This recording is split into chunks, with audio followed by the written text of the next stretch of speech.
ప్రజల్లో చైతన్యం ఎలా రావాలి? ఆయన దాకా తీసుకెళ్ళాలి అంటే గదా! నాలాగా ధైర్యంగా చేసి మాట్లాడే వాళ్ళు ఉంటేనే కొద్దో గొప్ప ఆయన దాకా పోయిద్ది. ఇంకొకటమ్మా, అదే ఎలక్షన్ టైమ్ వచ్చేసరికి ఓట్ల కోసం రేవంత్ రెడ్డి ప్రతి గల్లీ తిరగాల్సిందే. ఆ, హైదరాబాద్ అయినా గాని.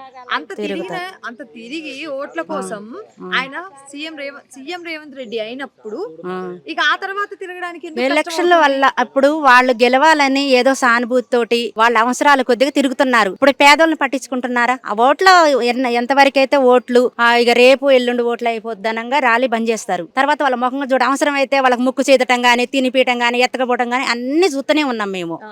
ఈయనే కాదు, ప్రతి నాయకుడు కూడా అట్లానే జరుగుతుంది. ఇప్పుడు మరి వాళ్ళకి ఆ హోదా ఇచ్చింది ప్రజలు దేనికంటారు? ప్రజల కష్టాలు తీర్చడానికి కదా! మరి ఆ తర్వాత ఎందుకు రావట్లేదు ప్రజల్లో రాజకీయ నాయకులు? అది వాళ్ళకి తెలియాలండి. మేము కష్టపడి గెలిపించినాం కదా, 9 సంవత్సరాల పరిపాలన మాకు ఏదో సంక్ష ఉందని ఈయన గెలిపించినాం. ఈయన కూడా అలాగే చేస్తాడు.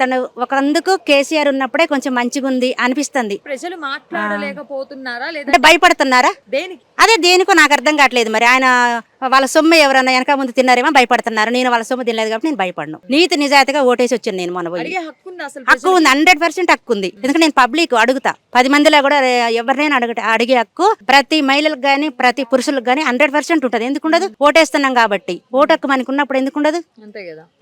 సో నా లెక్క చాలా మంది మాట్లాడితే నిజాలన్నీ బయటకు పడతాయి. అని నీ కడుపులో నువ్వు పెట్టుకొని నీ బాధ నువ్వు పడితే వాళ్ళకి మాత్రం ఎట తెలిసిద్ది? అంతే కదా. మనం తినే తిండి నుంచి తాగే మంచినీరు వరకు ప్రతి ఒక్కదానికి ట్యాక్స్ వేస్తున్నారు. అవును. ఆ ట్యాక్స్ అన్ని తినేది వాళ్ళే. మరి ట్యాక్స్ కట్టే మనం ఏమైపోవాలి? మనం ఎందుకు ప్రశ్నించకూడదు? ప్రశ్నించే హక్కు అధికారం వాళ్ళే కల్పిస్తున్నారు మనకి.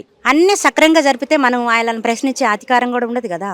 ఓటయ్యి అన్నప్పుడు ఇలాంటి కష్టాలు వచ్చినప్పుడు చూసుకునే బాధ్యత వాళ్ళకుంటది, ఉండాలా. ఇప్పుడు పవన్ కళ్యాణ్ గారని అక్కడిక్కడ మేము కూడా సెల్లు ఉంది నాకు కూడా, నేను కూడా చూస్తున్నా. చాలా మందికి హెల్ప్ చేస్తాడు. మాది ఖమ్మం, తెలంగాణ. ఈ తెలంగాణ ఆడబిడ్డ నేను కూడా, ఆంధ్ర అయితే కాదు మాది.